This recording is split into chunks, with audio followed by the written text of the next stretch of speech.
The Stanley Cup Playoffs do not sleep, and neither do we. What is up, everyone? Welcome to the Hockey News Playoff Frenzy Live, brought to you by Sticks.com. I am your host, Emma Lingen, and I am joined tonight by Mike Agello and Ryan Henkel, and we are coming at you live to talk about Round 2, Game 5 between the Washington Capitals and the Carolina Hurricanes. And the Hurricanes are moving on. They got the win in this one. They will be heading on to the Eastern Conference Final, awaiting the winner of the Toronto-Florida series. So we'll have to see what happens there. Sort of a, par for the course game tonight. I think, teams traded goals in the first, pretty low event kind of hockey. Washington did appear to score in the second, called back for offsides. Carolina came within inches of scoring in the final minutes of both the first and the second periods. Washington came out strong in the third, ended up being too little, too late for the Capitals, and the Hurricanes will be moving on. And wherever you are watching us tonight, whether it's YouTube, X, Instagram, Facebook, all the places, we first of all want to thank you for tuning in to talk some hockey with us. We also encourage you to please send us your comments, your questions, your hot takes, your chirps for the opposing fan base. You might get a chance to be featured here on the show, and we love seeing what you all have to say. So, of course, we've also got Game 5 between the Dallas Stars and the Winnipeg Jets going on right now, so we'll be sure to keep you updated on that one. Dallas has a chance to end that series with a win tonight, so we'll be sure to keep an eye on it. But before we get into all of that, we do want to remind you that Playoff Frenzy Live is brought to you by Sticks.com. Why break the bank on sticks when you can snag pro-level composite sticks without the pro price tag at Sticks.com. That's STIX.com. Gear up without the markup. All right. So, Mike, I know we have talked about this series before. It's low event hockey. That's what we signed up for with this, but sometimes it's not a bad thing. A little bit less, I do think there was a little bit, though, of desperation from Washington, as there should be in, a must-win game like this. I just don't know that we saw that desperation level from them that we saw in the third period. I don't think we saw it consistently throughout the entire game. What did you think? Yeah, there was definitely some fear of making the mistake.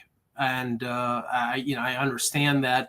And because this has been a close series, I refer to it as Salmonex on ice, because it's as you said, low event hockey. It's not like the '95 Devils or the '96 Florida Panthers, which was basically playing trap hockey and pretty boring hockey, but it won. It's a little better than that. I mean, the Hurricanes have some pretty decent offensive players, but they're definitely playing the Rod Brind'Amour system. They're not as talented as they were last year. I think we've gone over that. I don't think their defense is as good talent-wise as it was last year, or their forwards.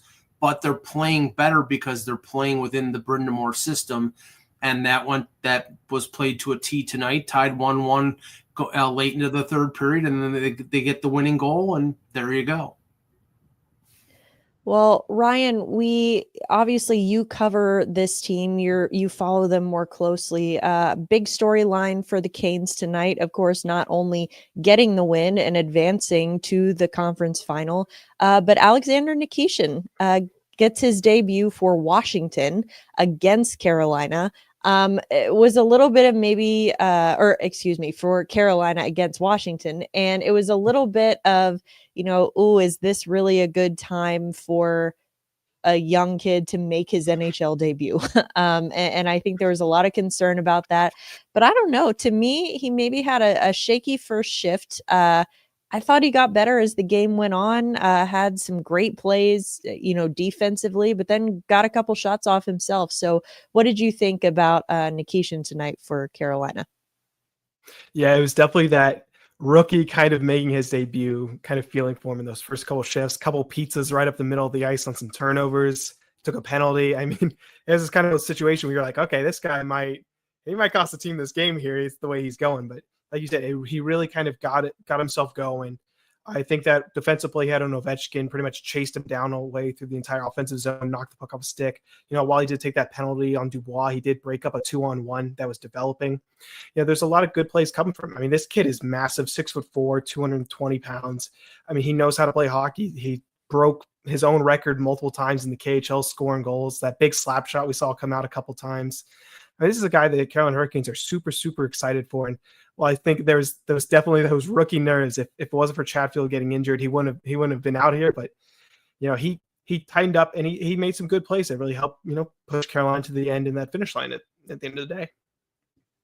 Yeah, he definitely did. Of course, for a while there, it was tied 1-1. The teams traded goals in the first period. Jordan Staal had the goal for Carolina. Obviously, he's not really known as being one of their, offensive powerhouses there in Carolina, but hey, in the playoffs, it takes everyone. You got to do what you got to do. He did, he leaned into his strengths. He was winning puck battles. He beat Logan Thompson on the far side, kind of an interesting shot there, but got it done. I mean, how much do you think that Carolina was able to beat Washington, not just with their speed, because Jordan Staal, obviously not the youngest guy on the team, but he can still move, but also being able to kind of lean into that part of Washington's game, which is winning those puck battles, winning those board battles, and kind of flustering them there.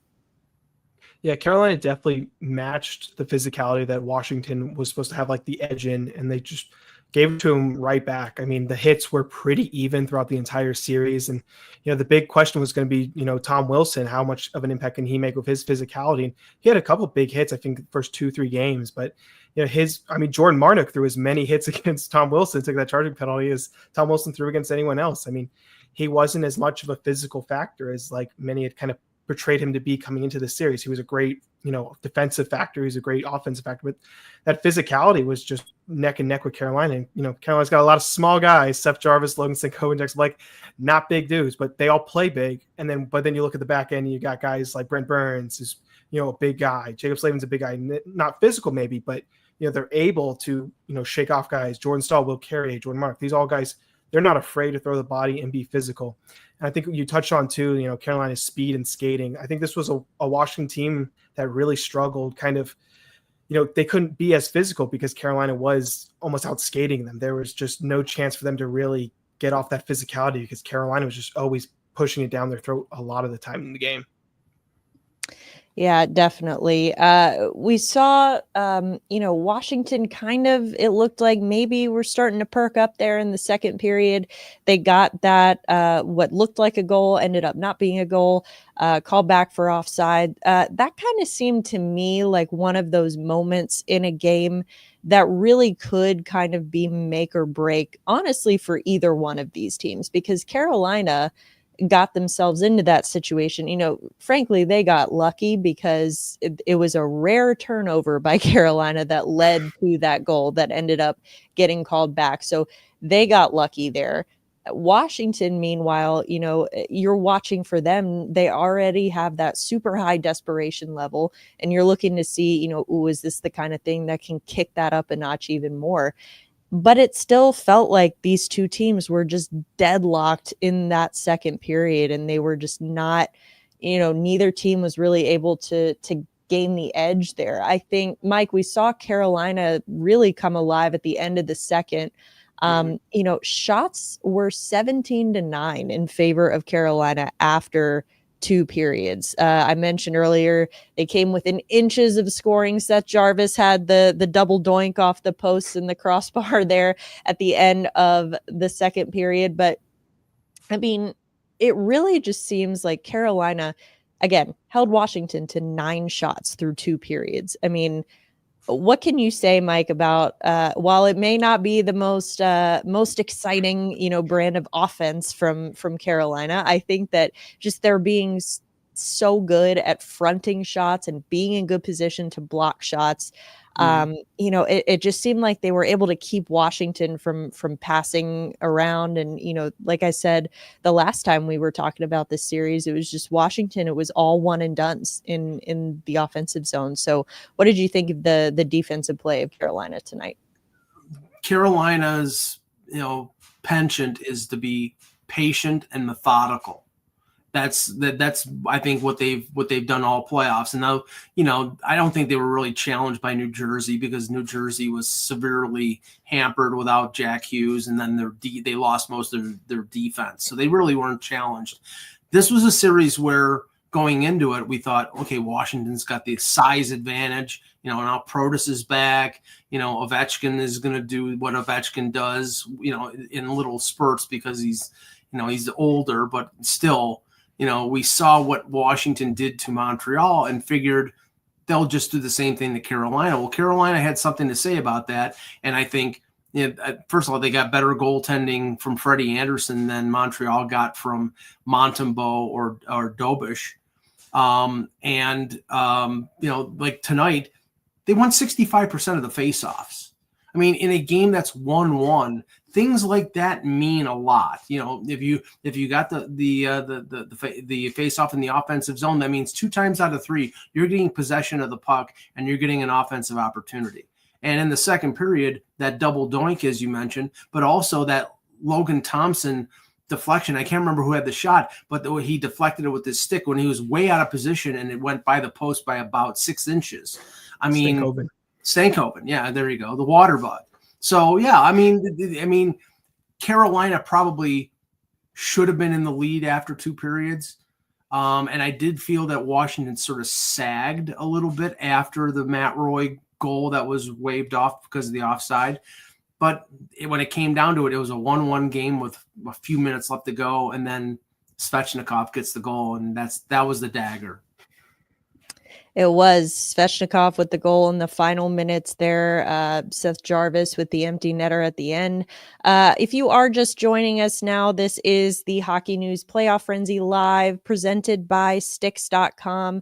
Emma Lingen, Micah Jello, and Ryan Henkel here talking about the Carolina Hurricanes 3-1 win over the Washington Capitals. Carolina wins that series now 4-1, and they will head on to the Eastern Conference Final, where they will await the winner of the Toronto and Florida series. Of course, also got Dallas and Winnipeg playing right now, game 5 of that series. Dallas has a chance to put it away tonight with a win. They are still tied 0-0, almost halfway through the first period. So we'll keep you updated on that one. We got a comment here. In low scoring games, face-off wins are vitally important for success. And that is what Mike was just speaking to about, you know, you got to take those advantages where you can and, you know, dominate in those certain areas of the game. We briefly mentioned the goaltending. I want to talk about it a little more, though. Ryan, I think what we saw Washington, you know, they had a high desperation level, of course, because this was a win or go home situation for them. But I think we saw them really kick it into high gear offensively in the third period. They really started coming on strong. And Freddie Anderson was exactly what he has been for the Carolina Hurricanes these playoffs, just completely dialed in. And, you know, even when the Hurricane in those rare moments when the Hurricanes weren't able to completely stifle the offense from Washington, Freddie was there to make all the stops. So just what can you say about him and his importance to Carolina's run here? Yeah, like the biggest key word describing Freddie and what he means for the Hurricanes is just steady. Whether it's just his play in the crease or just the feeling that it gives the team. I mean, you can ask any of the guys in the room, you know, I've gotten similar answers throughout the year about Frederik Andersen. And it's just, they talk about how his calm composure, because if you've ever talked to Frederik Andersen, you know, his like demeanor is just, it doesn't matter what it is. You know, Frederik Andersen has the same emotional kind of state most of the time. And the guys really kind of ride off that. Like, you know, the playoffs is a super emotional time. There's a lot of momentum swings can ride, but you see a guy like Frederik Andersen making these big saves, coming up in the moment, and just not being phased by however much pressure or shots are coming his way. He's steady, he's ready, and it gives the team a lot of confidence and allows them to just continue playing the way that they want to play, which is as what you want, especially in a team that's so system oriented like Carolina is. Yep, steady Freddy. That's exactly what you need him to be, especially in times like this. Mike, now looking at Carolina as they get ready to advance here to the Eastern Conference Final. Now looking at this series, and I'm not asking you yet who you think will win the series between Toronto and Florida, because we're going to get to that later. Right now, I am just asking, looking at Carolina, because I know you have some thoughts and we will get to it, I promise. But looking at Carolina, how do you see the Hurricanes matching up against each of those teams in the next round, like whether it's Toronto or Florida? Where do you think, which teams have the edge? Where do you think that Carolina can, really put up a fight against either one of those? Against Toronto, I can see Toronto being extremely frustrated by what Brad Brind'Amour has done. I think Washington was frustrated throughout this series, not being able, not freewheel, but not being able to impose their will like they did on many teams during the regular season and against Montreal in the first round. Florida, I think they'll be like a bulldozer because that's what they are. That's what they do. Now, Carolina can limit them, but they seem impervious to any kind of method of trying to shut them down. If they're very comfortable playing a 2-1 game, and if you want to play a 5-4 game, they can do that too. So if it's even, and we'll save it for later, but I think Carolina would fare much better against the Maple Leafs than they would against the Panthers. Yeah, where I thought you were going with that at first was that the Maple Leafs would be very frustrated by what's happening with Freddie Anderson, which I think is also probably true.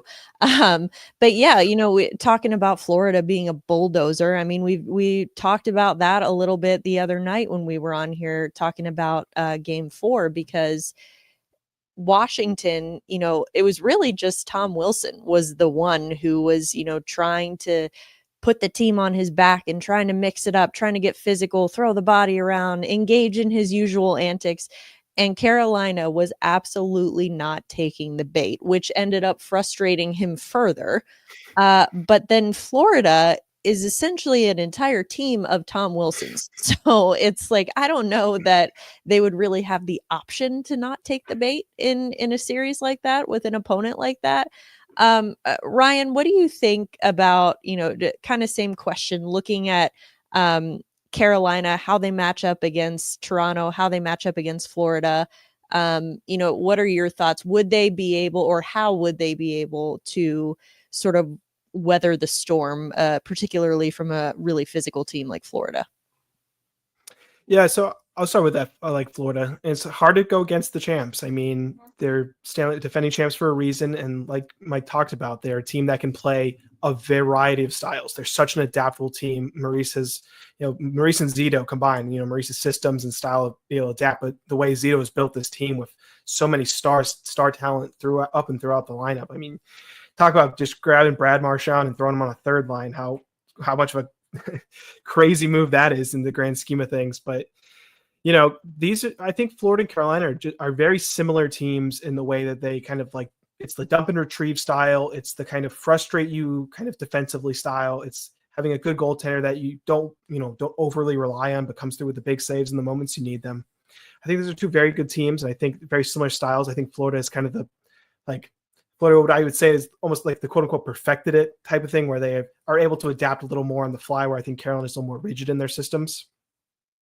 But I think Carolina is a lot better equipped than they were in 2023, for instance. I think Carolina, that series was, every single one was a 1-goal game. They got swept, but every single one was either overtime, 1-goal game difference. And that was a series without Max Pacioretty or Andrei Svechnikov for the Hurricanes. If Carolina continues to be a healthy team going in, and this is a team that everyone's being bought in, everyone's doing the right things, like, a shorthanded New Jersey Devils team, but it was the top team in the East and the Washington Capitals that beat each team in 5. They've played the least amount of games of anybody to move on to these finals. They feel like they've got a good, clean bill of health going in, minus the question mark on Chatfield. But again, it's kind of a crazy kind of take was because hockey I think is crazy, but I do think Florida's got that edge. It's hard to go against the champs, and then Toronto.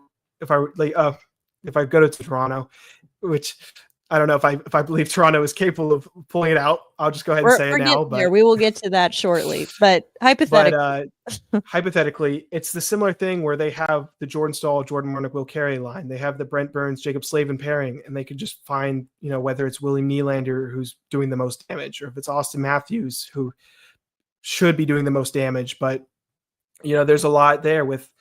Carolina is really good at finding those superstar talents and slowing them down and giving them so little to work with. And the trouble with Florida is that they're just so deep and there's just so many guys that can really not verbatim punch you in the face, just ram it down your throat.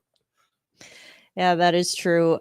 We got a question here, Mike. Where does Washington go from here? I think Ryan just mentioned, Carolina's ability to shut down those superstar powers. Obviously did a pretty good job of that with Alex Ovechkin. So I want to start with him. What do you see? Of course, now that Washington's season is over, there's of course a lot of questions. Does Ovechkin come back? Is he going to retire? He's already the all-time leading scorer. Does he just go play in Russia now? I mean, where do you see him going? And then follow up, what do you see happening with Washington? Because, of course, for essentially his entire career, as Ovechkin goes, so go the Capitals. Well, Ovechkin's got a year left in his contract, $9.5 million.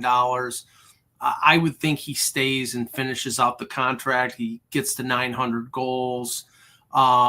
Takes one last kick at the can and then goes and plays for, I think it's Dynamo Moscow in the KHL, and, probably does the Pavel Datsyuk, goes there and plays 2 or 3 years, does a victory tour. But, right now, I mean, you look, they locked up Jacob Chikrin. They locked up their 2 goaltenders in Logan Thompson and Charlie Lindgren. The contracts of Backstrom and Oshie drop off, and they were on LTIR, but that frees up a lot of money in terms of just their budget. I would they have players like Andrew Mangiapane, who they acquired from Calgary, who's a UFA. So I think there's room to maneuver here, and they're turning over that roster a lot quicker than a lot of people thought they would, with young players like McMichael and Protas. And Protas's brother is lighting up the OHL right now, so he'll be on the road in a year or two.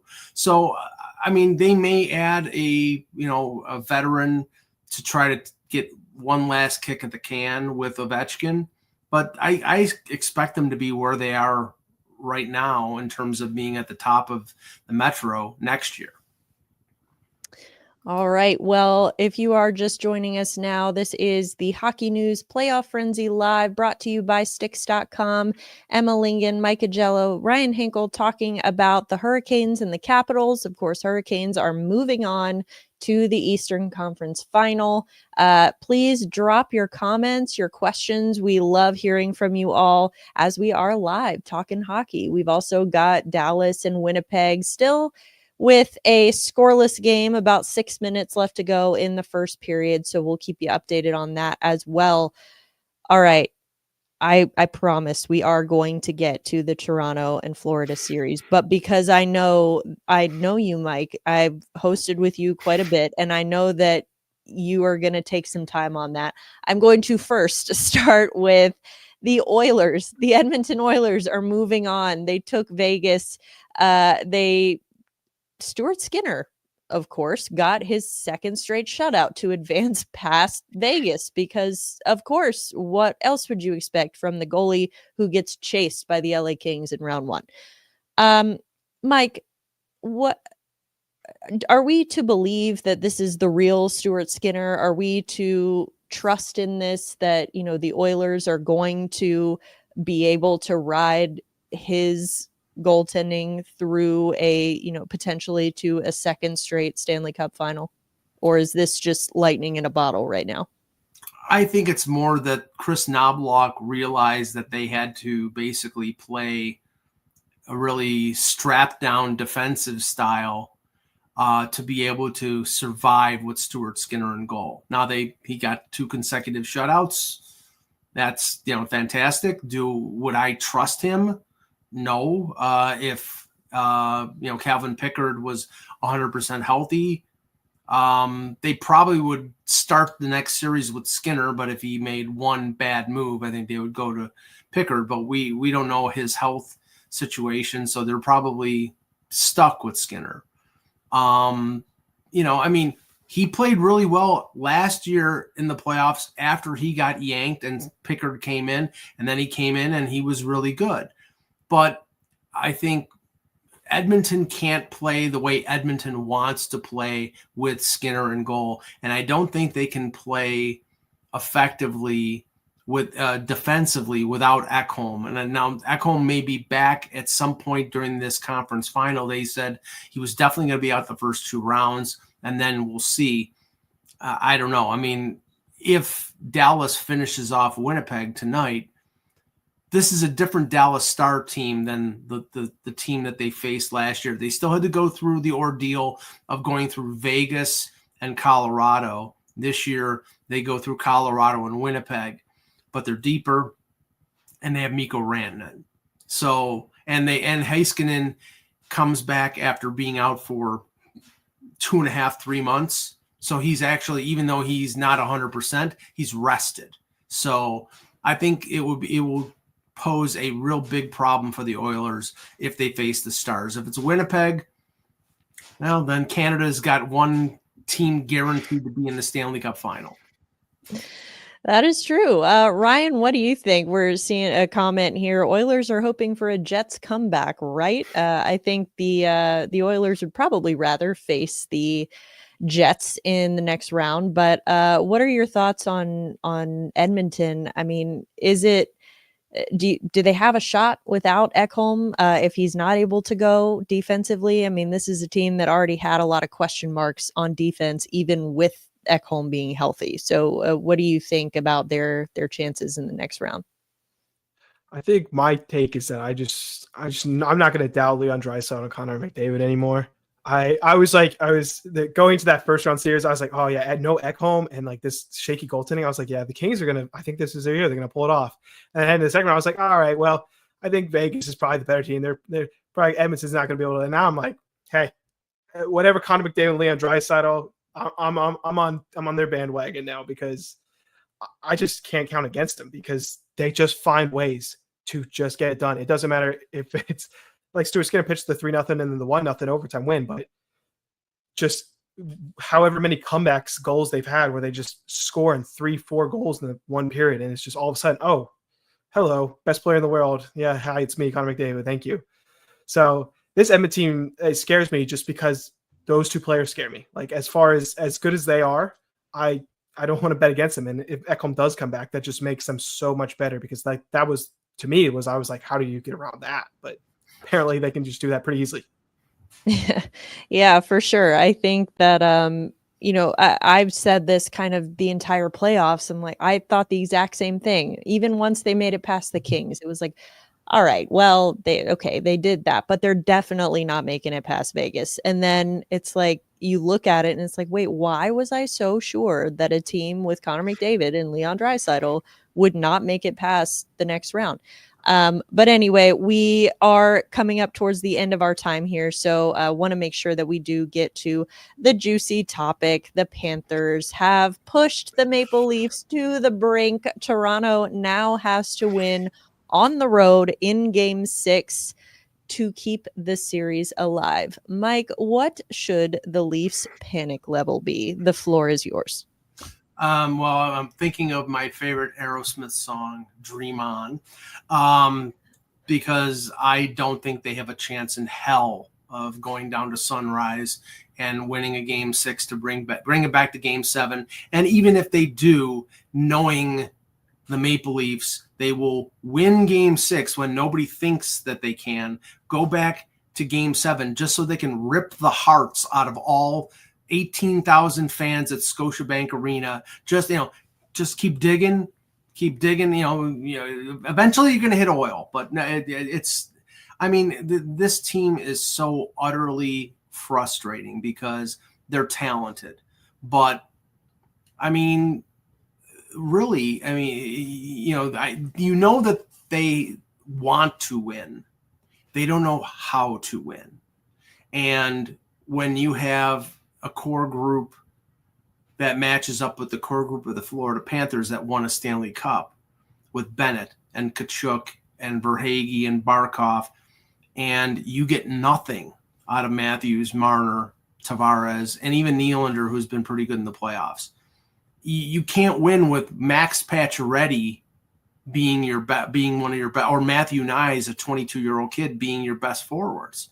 And that's the position the Maple Leafs have been put in. They pretty much abandoned their goaltender in both games 4 and 5, who stood on his head in the first period in both games and then crumbled under the immense pressure of the Florida Panthers. Florida is steady. They're methodical. They have no conscience, and they're all heart, and they will destroy the Maple Leafs in Game 6. I've been sitting here trying to think of, I feel like there was a pun in there about, digging and hitting oil. Like if they end up facing the Oilers, I don't know. That's where my head was. I couldn't quite fully bake that one though. So I'll go to you, Ryan. What do you think? Are you as convicted as Mike is about the Leafs, and I quote, not having a chance in hell against the Panthers? Or what are your thoughts? How do you see this one going? I do not have the passion. It's not, I just don't think it's happening. I mean, the way that they lost that pivotal Game 5, like you could say, you'd be like, all right, it was win 2 at home, you lose 2 on the road. And you're like, all right, they defended home ice. All right, we're coming back to Scotiabank. We're going to home crowd. No, they just got stomped, embarrassed, dragged down the ice for 60 minutes. Like it was just, that's the type of game where Florida says, oh, okay, hey, you won your 2 games. Just hope you enjoyed your Super Bowl, because we're just now going to absolutely break your spirit. It's not, the series isn't over, and we're just going to break your spirit completely. And that's what I saw. And I think it's Panthers in 6, because I don't see how you come back from that one. See, you say you didn't have the passion. I heard some passion there, I think, from both of you. So I think we're not the passion for the passion, though. Yeah, that is true. There is a common theme here. Does not seem like the Leafs it does not seem like it's looking good for the Leafs here. I think a lot of people, after that Game 5 and the way that went, a lot of people are saying Panthers in 6. All right. Again, we are coming to the end of the first period here between Dallas and Winnipeg. Still no score, just under a minute left in that period. Guys, I want to ask both of you as we wrap up here. Now that we know, going back, tying it all together, we're here tonight talking about the Hurricanes defeating the Capitals, advancing on to the Eastern Conference Final. Now, regardless of who their opponent is, it seems that we all sort of assume it's going to be Florida, but we don't know that yet. So regardless of the opponent, is there anyone in particular? Obviously, we talked about Freddie Anderson's been amazing. We didn't mention it tonight. Andrei Svechnikov has really stepped up offensively for them, which has been huge. Mike, I'll start with you and then go to Ryan. Who, if you had to pick one guy or 2 guys, maybe, like anyone in particular from Carolina who you think could be an X factor for them in this next series, like who really needs to step up for the Hurricanes? Well, besides the obvious ones like Aho and Svechnikov, Florida native Shane Gostisbehere, who is the point man in the power play and has been, I think, fairly effective, and more effective than I thought he would be. I mean, he sort of turned his career around going to Detroit and, signs with Carolina. And I think, he's replaced Brent Burns as the point guy in the power play, and they need that offense on that power play.